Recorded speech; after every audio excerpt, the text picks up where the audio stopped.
Chers auditeurs de votre radio chrétienne, bonjour et bienvenue pour ce 31e dimanche du temps ordinaire de l'année C. Nous allons tout de suite commencer en proclamant les lectures de ce dimanche. De l'évangile de Jésus-Christ selon saint Luc. En ce temps-là, entré dans la ville de Jéricho, Jésus la traversait. Or, il y avait un homme du nom de Zachée. Il était le chef des collecteurs d'impôts, et c'était quelqu'un de riche. Il cherchait à voir qui était Jésus, mais il ne le pouvait pas à cause de la foule, car il était de petite taille. Il courut donc en avant et grimpa sur un sycomore, pour voir Jésus qui allait passer par là. Arrivé à cet endroit, Jésus leva les yeux et lui dit « Zachée, descends vite.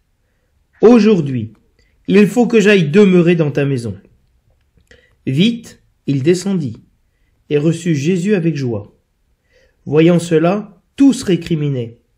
Il est allé loger chez un homme qui est un pécheur. Zachée debout s'adressa au Seigneur. « Voici, Seigneur, je fais don aux pauvres de la moitié de mes biens. Et si j'ai fait du tort à quelqu'un, je vais lui rendre 4 fois plus. » Alors Jésus dit à son sujet, « Aujourd'hui, le salut est arrivé pour cette maison, car lui aussi est un fils d'Abraham. En effet, le Fils de l'homme est venu chercher et sauver ceux qui étaient perdus. »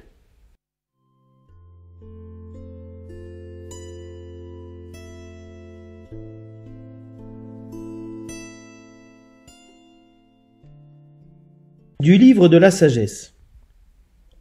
Seigneur, le monde entier est devant toi, comme un rien sur la balance, comme la goutte de rosée matinale qui descend sur la terre. Pourtant, tu as pitié de tous les hommes, parce que tu peux tout. Tu fermes les yeux sur leurs péchés pour qu'ils se convertissent. Tu aimes en effet tout ce qui existe. Tu n'as de répulsion envers aucune de tes œuvres. Si tu avais haï quoi que ce soit, tu ne l'aurais pas créé. Comment aurait-il subsisté si tu ne l'avais pas voulu? Comment serait-il resté vivant si tu ne l'avais pas appelé? En fait, tu épargnes tous les êtres parce qu'ils sont à toi. Maître qui aime les vivants, toi dont le souffle impérissable les anime tous. Ceux qui tombent, tu les reprends peu à peu, tu les avertis, tu leur rappelles en quoi ils pêchent, pour qu'ils se détournent du mal et croient en toi, Seigneur. Parole du Seigneur.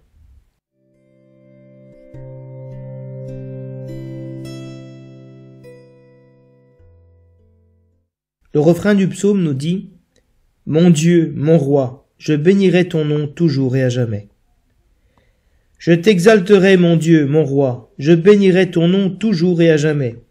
Chaque jour je te bénirai, je louerai ton nom toujours et à jamais. Le Seigneur est tendresse et pitié, lent à la colère et plein d'amour. La bonté du Seigneur est pour tous, sa tendresse pour toutes ses œuvres. Que tes œuvres, Seigneur, te rendent grâce, et que tes fidèles te bénissent. Ils diront la gloire de ton règne, ils parleront de tes exploits. Le Seigneur est vrai en tout ce qu'il dit, fidèle en tout ce qu'il fait. Le Seigneur soutient tous ceux qui tombent, il redresse tous les accablés. Mon Dieu, mon roi, je bénirai ton nom, toujours et à jamais.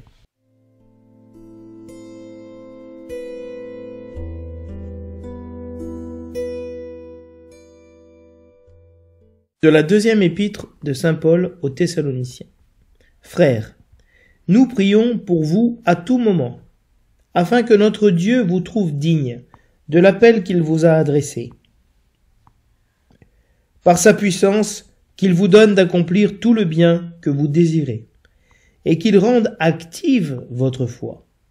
Ainsi le nom de notre Seigneur Jésus sera glorifié en vous, et vous en lui, selon la grâce de notre Dieu et du Seigneur Jésus-Christ.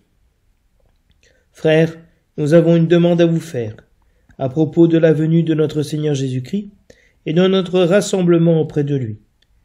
Si l'on nous attribue une inspiration, une parole ou une lettre prétendant que le jour du Seigneur est arrivé, N'allez pas aussitôt perdre la tête, ne vous laissez pas effrayer.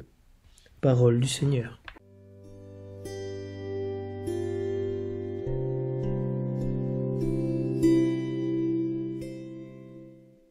Nous allons maintenant tenter de rentrer dans le thème du dimanche. L'exégète François Bovon nous dit que dans cette parabole de Zachée, nous sommes face à une histoire archi-connue, où s'entrechoquent et s'articulent 1000 thèmes de Saint Luc, de l'évangile de Luc. Le thème de la marche, la richesse, le désir de voir, le renversement des valeurs, la rencontre, l'aujourd'hui du salut, l'identité et la mission de Jésus. Vous voyez qu'il y a donc plusieurs thèmes dans cet épisode de Zachée. Comment allons-nous arriver à trouver le thème de ce dimanche? Nous allons voir comment la première lecture et les titres donnés aux lectures par le lectionnaire nous aident à entrer dans le cœur du message dominical de l'évangile de Zachée. Tout d'abord, le titre donné par le lectionnaire à la péricope de l'évangile est « Le Fils de l'homme est venu chercher et sauver ceux qui étaient perdus ». Nous avons donc ici le thème du salut des pécheurs. Le verset de l'Alléluia nous dit « Dieu a tellement aimé le monde qu'il a donné son Fils unique, afin que ceux qui croient en lui aient la vie éternelle. » Le salut des pécheurs est ainsi un acte d'amour de Dieu à travers son Fils. Et le salut est donné ici par la foi, signe de la vie éternelle. Le livre de la sagesse intègre le salut des pécheurs, par amour, dans le contexte plus vaste de la création et de l'univers. Dieu qui a tout créé par amour aime tout ce qui existe. Et s'il aime tout homme, il a pitié de tout homme, et donc aussi des pécheurs. La miséricorde et la patience de Dieu face à la petitesse et au péché de l'homme sont incomparables. Et ils sont le signe de sa toute-puissance. Le salut, ainsi offert aux pécheurs, se comprend comme la pédagogie de Dieu envers l'homme, pour lui permettre de se convertir. Dieu agit avec délicatesse, il reprend, il avertit, il rappelle les fautifs. Pour quel motif? Pour qu'ils se détournent du mal et croient en lui. Ainsi, le salut des pécheurs se manifeste par une conversion, un retournement, un abandon des œuvres mauvaises, et se manifeste aussi par la foi au Dieu sauveur. L'assemblée peut alors confesser « Mon Dieu, mon roi » et bénir le Seigneur à jamais pour son admirable condescendance envers les hommes. Oui, nous sommes témoins que le Seigneur est tendresse et pitié, lent à la colère et plein d'amour, en particulier pour les pécheurs. L'universalité de ce salut et de cet amour est affirmée par le psalmiste lorsqu'il nous dit « La bonté du Seigneur est pour tous, sa tendresse pour toutes ses œuvres. » La seconde lecture reprend cette action de grâce pour l'œuvre salvifique de Dieu, nous disant « Le nom de notre Seigneur Jésus-Christ sera glorifié en vous et vous en lui. » Ainsi, le salut de Dieu pour les pécheurs manifeste sa gloire en l'homme et glorifie l'homme. L'appel de Dieu nous fait participer à sa puissance créatrice et salvatrice, qui nous fait accomplir le bien que nous désirons. Ainsi, la foi agit en nos membres mortels et Dieu est glorifié en nous. L'oraison de collecte nous dit « Dieu de puissance et de miséricorde, c'est ta grâce qui donne à tes fidèles de pouvoir dignement te servir. Nous t'en prions, accorde-nous de courir sans que rien ne nous arrête vers les biens que tu promets. » Nous voyons bien que cette oraison est en parfaite syntonie avec l'évangile de Zachée, puisqu'on demande à Dieu de nous accorder de courir sans que rien ne nous arrête, avec cette hâte qui marque l'évangile de Zachée, qui court pour voir Jésus et qui agit avec hâte pour l'accueillir. Vers les biens que tu promets. Quels sont les biens que Dieu nous a promis? Le bien principal, c'est son Fils Jésus-Christ. Aimer Jésus-Christ, rencontrer Jésus-Christ. Ainsi, le Dieu de puissance et de miséricorde Dieu est puissant parce qu'il est capable de pardonner les pécheurs. Et il est capable de faire miséricorde, comme il l'a fait à Zachée, et il le fait à tout pécheur. Et c'est sa grâce qui donne aux fidèles de servir Dieu. C'est-à-dire que la grâce, elle précède et elle accompagne les pécheurs dans leur conversion, dans leur retour vers Dieu et dans leur service envers Dieu qui est le culte. Alors nous avons vu comment un peu s'articule le thème de la conversion des pécheurs, de tous les pécheurs, de la miséricorde de Dieu envers tous les hommes.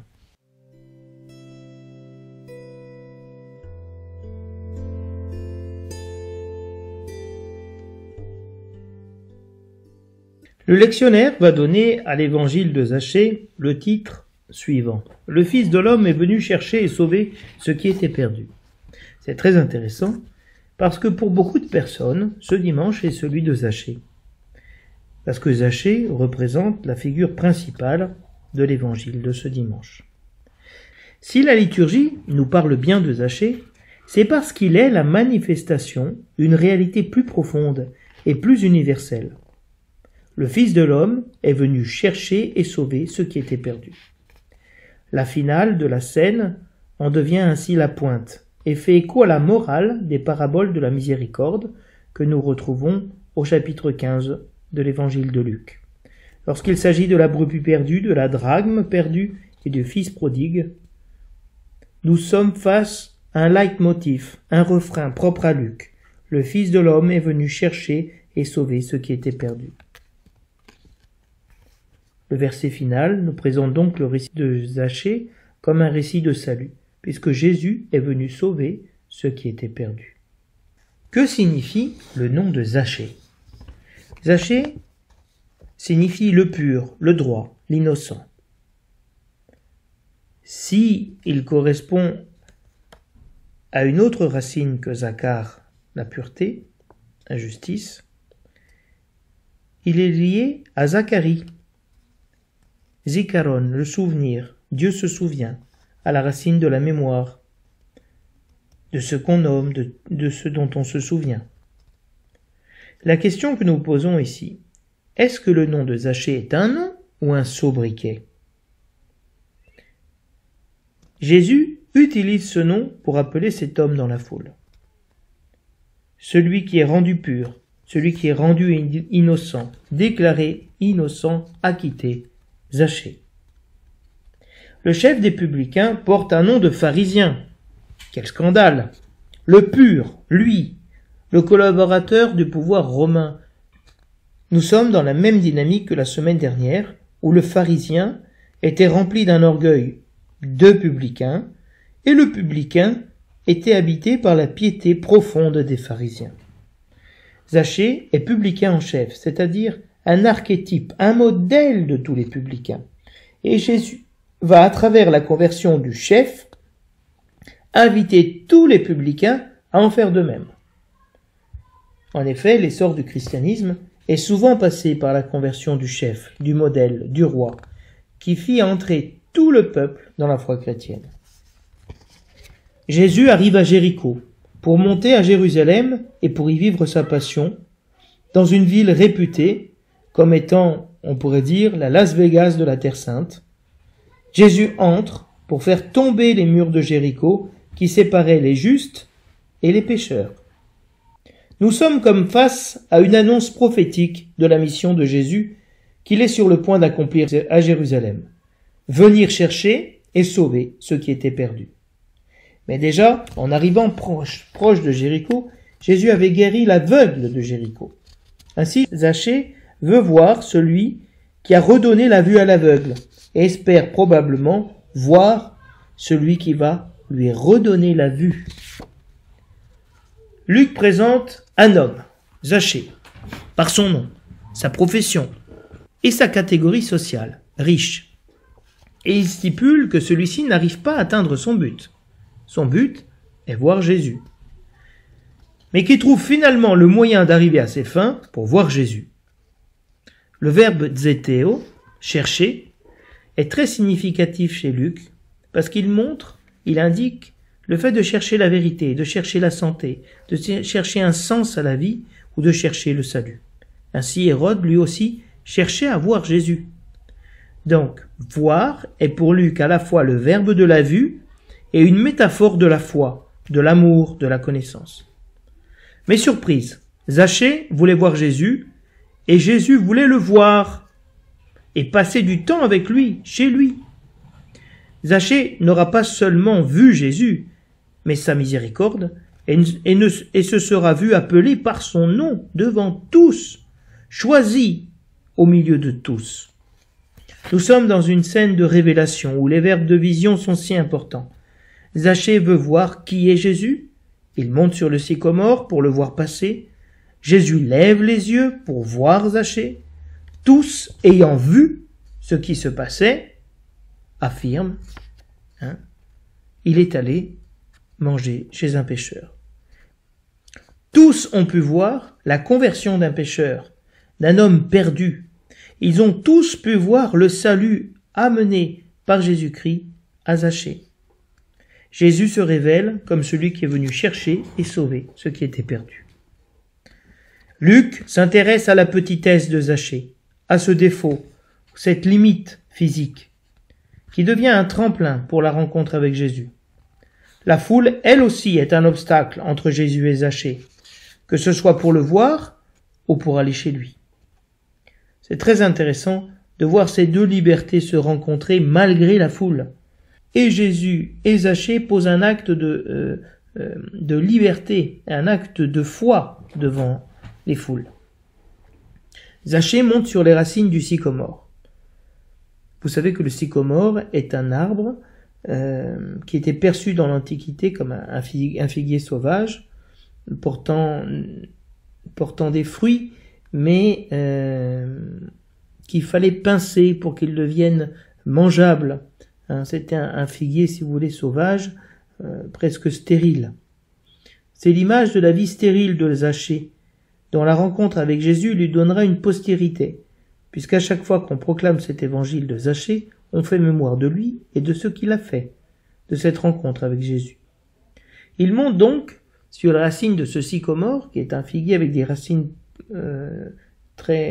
qui sortent de terre, qui sont très grandes, sur lesquelles on peut grimper. Et donc Zachée va monter sur ces racines, comme on monte sur la croix. Et saint Ambroise verra Zachée comme étant le fruit nouveau, le fruit des temps nouveaux. La conversion des pécheurs, des publicains, est le signe de l'avènement du royaume de Dieu. Il y a ici toute une catéchèse sur l'aujourd'hui, sur la maison, sur Jésus qui passe et prend l'initiative de rencontrer et de parler avec Zachée. Jésus connaît le nom de Zachée. L'homme le plus haï de la ville se voit interpellé par Jésus devant toute la foule. Dieu l'appelle publiquement, et non pas pour le réprimander, comme beaucoup s'y attendaient, mais pour l'honorer lui de sa présence et de sa compagnie. L'urgence de l'aujourd'hui, du passage de Jésus est renforcée par l'urgence, la hâte de Jésus à se rendre chez Zachée. Descends vite, car il me faut aujourd'hui demeurer chez toi. Et vite, il descendit, et il le reçut avec joie. Ainsi se concrétise la joie de l'aujourd'hui, la joie de la hâte, de l'irruption de Dieu dans la vie d'un homme maudit et banni de la communauté religieuse. C'est la hâte qu'a Jésus que se réalise le salut des pécheurs. J'ai ardemment désiré manger cette Pâque avec vous. Je suis venu jeter un feu sur la terre, et comme il me brûle, que déjà ce feu arrive. On parle de la joie de Zachée, mais quelle ne fut pas celle du Christ? La joie est pour Luc le signe des temps messianiques, le signe que le royaume de Dieu est déjà là. La joie est le signe du salut, que Dieu entre dans notre maison. Le fait que Zachée court en avant pour précéder Jésus est aussi un signe de cette hâte, de son désir de le voir. Il est mu par une force intérieure, comme l'était Abraham. Si l'on connaît les conventions bibliques, on sait que l'invitation à la hâte est le signe d'une volonté divine, montrant une rencontre providentielle. Ainsi, l'adverbe aujourd'hui, séméron, et la particule dei, il faut, il est nécessaire, manifeste qu'il s'agit bien d'un événement de salut. La hâte est caractéristique de l'économie du salut. Aujourd'hui, le salut est arrivé.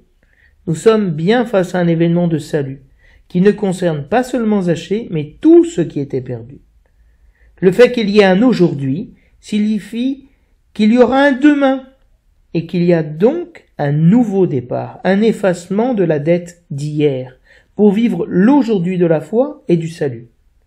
L'aujourd'hui est la porte de l'éternité qui s'ouvre pour chacun d'entre nous. C'est une irruption de l'éternité dans notre temps mortel. Jésus vient pour sauver la maison de Zachée, la famille de Zachée.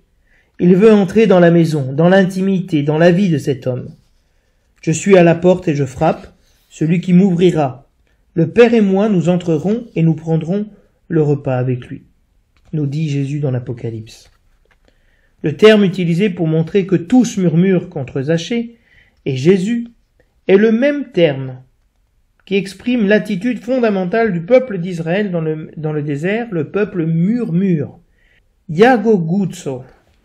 On retrouve, dans la parabole du fils prodigue, cette même aigreur, ce même antagonisme entre le fils aîné et le fils cadet, cette incapacité à se réjouir que l'autre ait pu être perdu et qu'il est maintenant sauvé. Nous restons dans la même dynamique relationnelle des 2 dimanches précédents, où l'on trouve un juge qui n'a de considération pour aucun homme et un pharisien qui ne faisait que mépriser les autres. Et ici toute une foule qui murmure contre le sauvetage d'un pécheur, qui méprise le pécheur qu'est Zachée et qui méprise le fait que Jésus aille chez lui. On pourrait voir ici la résistance du milieu juif à la vague de miséricorde advenue avec le christianisme. La foule caractérise et juge Zachée comme un pécheur, elle le méprise, et elle méprise l'initiative de Jésus d'aller chez lui. Jésus, lui, assume le scandale qu'il manifeste pour les âmes pieuses et religieuses, qui ne perçoivent pas l'essence même de l'être divin, qui est de venir chercher et sauver ceux qui étaient perdus. Déjà Jean le Baptiste accueillait les publicains qui venaient vers lui pour se convertir et se faire baptiser en demandant « Que devons-nous faire ?» Jean leur disait « N'exigez rien au-delà de ce qui vous est prescrit. » Lorsque Jésus rend témoignage de Jean, il affirme qu'il est le plus grand parmi les enfants des femmes et que tout le peuple qui a écouté et même les publicains ont justifié Dieu en se faisant baptiser du baptême de Jean. La réputation de Jésus était déjà, avant l'épisode de Zachée, celle d'un glouton et d'un ivrogne, un ami des publicains et des pécheurs. Donc la rencontre avec le chef des publicains de Jéricho n'est pas une nouveauté, elle va être un point culminant de sa mission, qui vient sceller son attitude envers les pécheurs. Toute la foule se scandalise.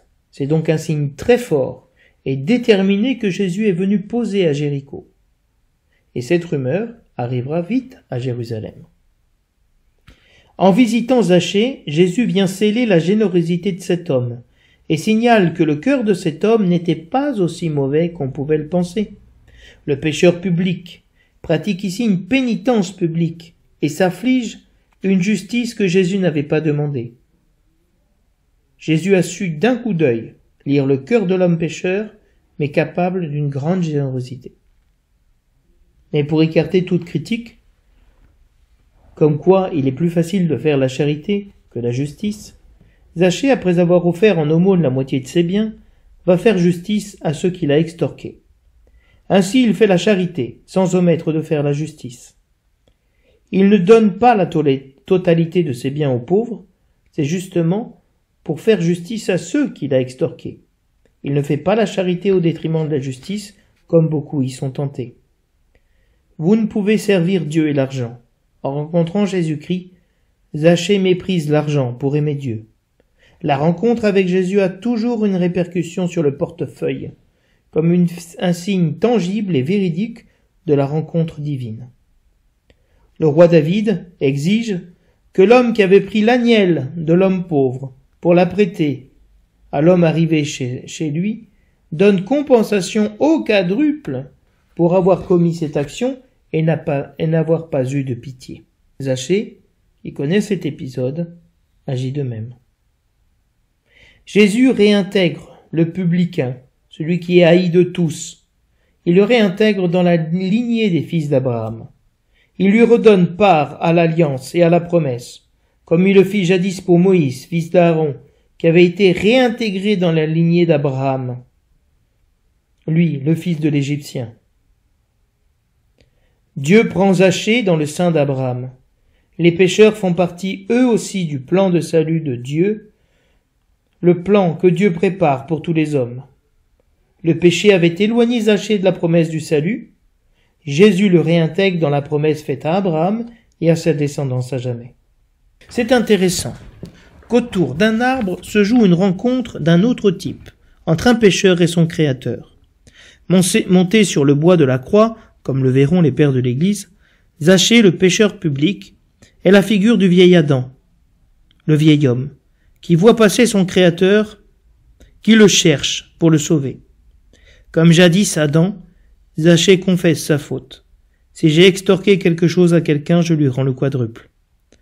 Zachée confesse publiquement le fait qu'il a sûrement extorqué quelqu'un et qu'il renonce publiquement à la moitié de ses biens, pour le donner aux pauvres et à ceux qu'il a appauvris. Il se sent solidaire dans sa pauvreté de tous ceux qui sont dépouillés et exclus des rapports sociaux. Réintégré dans la lignée d'Abraham, Zachée va lui aussi réintégrer ceux qu'il a appauvris. La moitié de ses biens n'est pas une petite chose quand on sait qu'il était très riche. Il ne fait pas seulement un petit geste. Cette filiation à Abraham est à comprendre chez Luc dans le contexte de son évangile, où Jean le Baptiste interpelle les foules en disant « Produisez donc des fruits dignes de votre conversion, et ne commencez pas à dire en vous-même « Nous avons pour père Abraham ». Car je vous le dis, Dieu peut, des pierres que voici, susciter des enfants à Abraham. Dieu a suscité de ce pécheur public, de ce riche extorqueur, Zachée, un fils à Abraham. La hâte de Zachée pour accueillir Jésus suite à sa rencontre, non pas aux chênes de Mambré, mais sous le sycomore de Jéricho, avec un excès de générosité, manifeste bien que ce publicain est le fils d'Abraham, car il fait les œuvres d'Abraham, l'accueil de l'étranger dans sa maison avec hâte et générosité. Abraham a vu mon jour et il a ri, nous dit Jésus-Christ. Zachée voit le jour du Fils de l'homme et est dans la joie. La présence de Dieu qui visite et rachète son peuple est source de joie. La ville de Jéricho gardait le souvenir d'un autre pécheur public offrant l'hospitalité aux envoyés de Dieu. Rahab, la prostituée, qui cacha chez elle les éclaireurs et se trouva préservée avec toute sa maison lors de la chute de Jéricho, et qui intégra le peuple élu et demeura au milieu d'Israël. Le fait que l'épître de Jacques mette côte à côte l'épisode de l'hospitalité d'Abraham aux chênes de Mambré et celui de la prostituée Rahab témoigne d'une manière de lier ces deux épisodes dans le contexte de la foi et des œuvres. L'exemple de Rahab servait alors d'électrochoc pour réveiller les consciences sur la nécessité de produire des œuvres dignes de foi. La rencontre a lieu ici, car Zachée descend rejoindre Jésus, et Jésus rejoint Zachée en entrant dans sa maison. La rencontre est le fruit de ces deux mouvements, de Dieu vers l'homme et de l'homme vers Dieu. La réconciliation se veut publique et se veut un modèle, une parole pour tout le peuple, car Jésus s'adresse non pas ici à Zachée, mais à toute la foule, parce que lui aussi est un fils d'Abraham. Nous passons souvent très vite sur les titres donnés par les personnages à Jésus. Mais ici le narrateur nous dit que Zachée dit au Seigneur, « Seigneur !» Zachée confesse sa foi dans le Christ. Il l'appelle Seigneur, ce que beaucoup sont incapables de faire. Dans le chapitre 34, le livre d'Ézéchiel nous disait en effet que les brebis reconnaissent le Seigneur. « C'est moi qui ferai paître mes brebis et qui les ferai reposer. Elles sauront que moi je suis le Seigneur. Je chercherai celle qui est perdue et ramènerai celle qui est égarée. » Nous retrouvons ici les termes de l'évangile de Luc, comme l'arrière-fond de l'évangile de Luc. Zachée appartient à Jésus-Christ. Il est un fils d'Abraham. une brebis perdue de la maison d'Israël. Malgré ce qu'il a fait, Zachée demeure un fils d'Abraham. Zachée accepte sa réalité humiliante, être petit de taille. Il monte sur l'arbre de la croix qui lui permet de voir Jésus et de le rencontrer. Ainsi sa petite taille, sa mauvaise réputation et l'hostilité de la foule sont la felix culpa, l'heureuse faute, qui lui permet de rencontrer le salut de Dieu manifesté en Jésus-Christ. On peut de nouveau comprendre que Jésus a traversé la ville pour aller rencontrer et demeurer chez celui qui était perdu.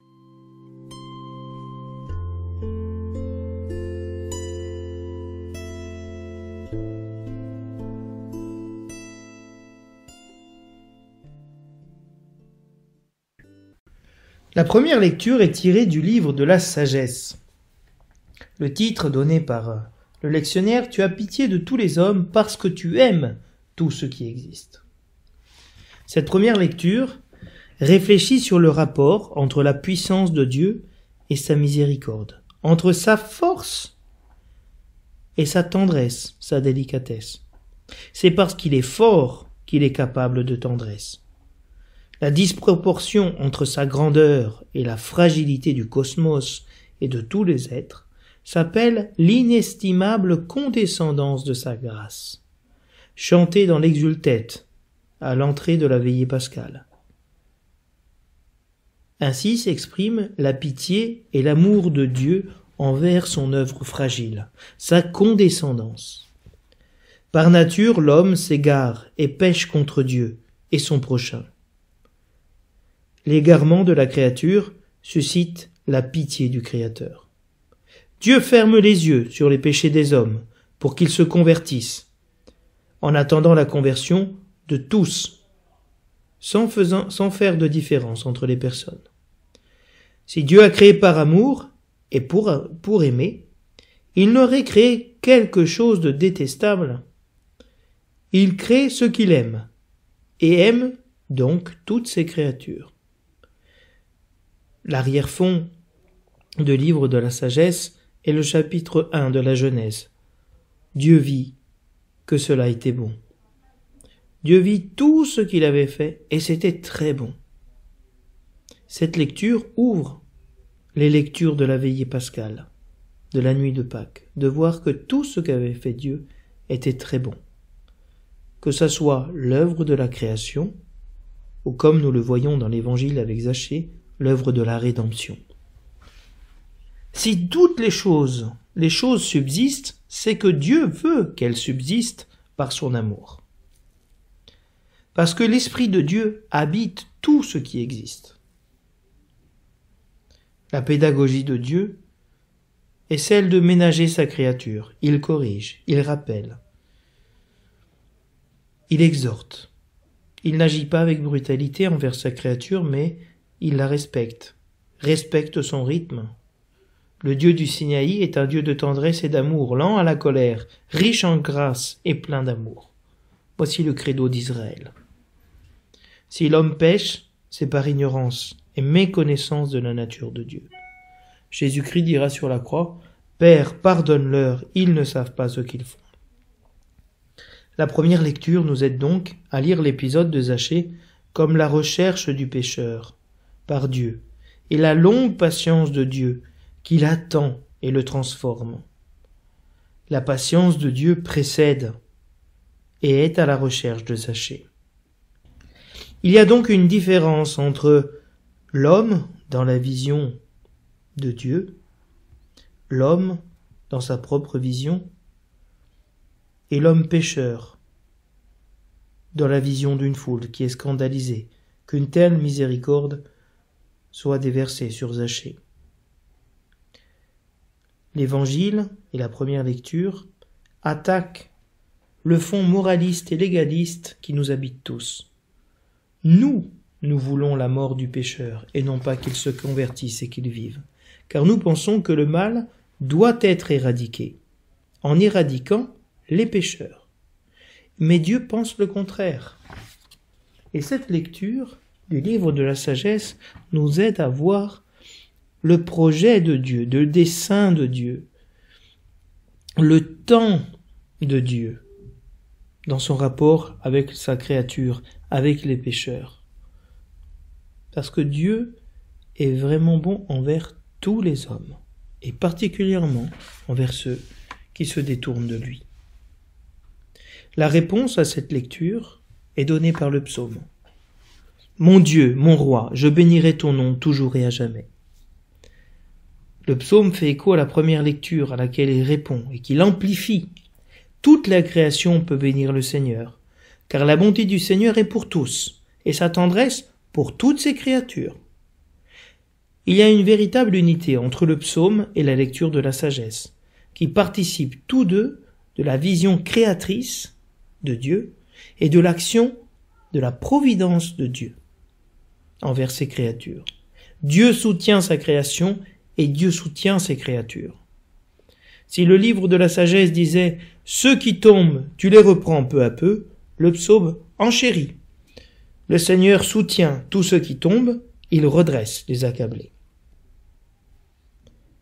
Dans le sillage de l'évangile de Zachée, nous comprenons que Paul invite sa communauté de Thessalonique à correspondre à l'appel de Dieu, l'appel à être chrétien, à manifester l'amour de Jésus-Christ envers les pécheurs dans cette génération, et de laisser agir la dynamis, la puissance de Dieu qui agit en nous par le baptême, pour que s'accomplisse en nous ce qui nous a été promis.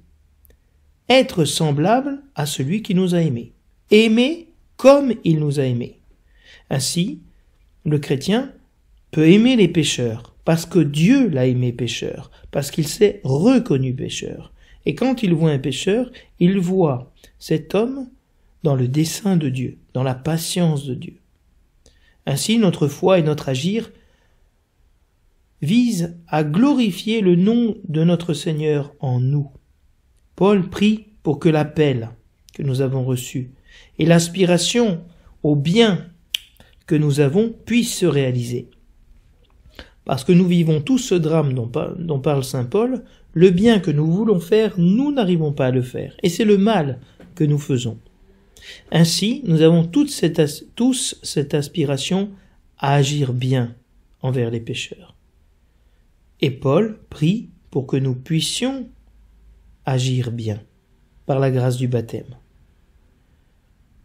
La venue du Seigneur, à la fin des temps, n'est pas à attendre comme un jour de châtiment, comme la punition pour les pécheurs, mais comme le jour de la miséricorde de Dieu pour toute l'humanité pécheresse.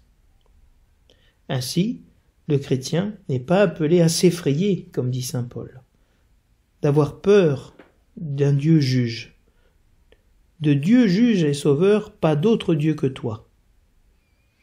Ainsi, cette parole de l'Épître aux Thessaloniciens nous incite à être dans une communauté, dans une assemblée de pécheurs qui prient pour les pécheurs et qui manifestent en eux, dans leur vie, l'amour de Dieu les uns pour les autres, parce que Dieu nous a aimés quand nous étions pécheurs.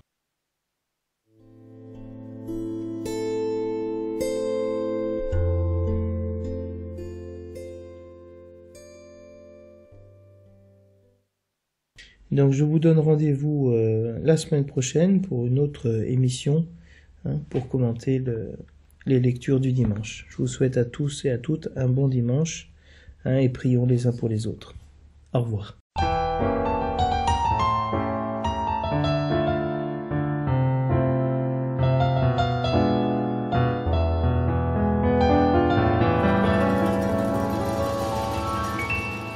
Le Seigneur est tendresse et pitié, lent à la colère.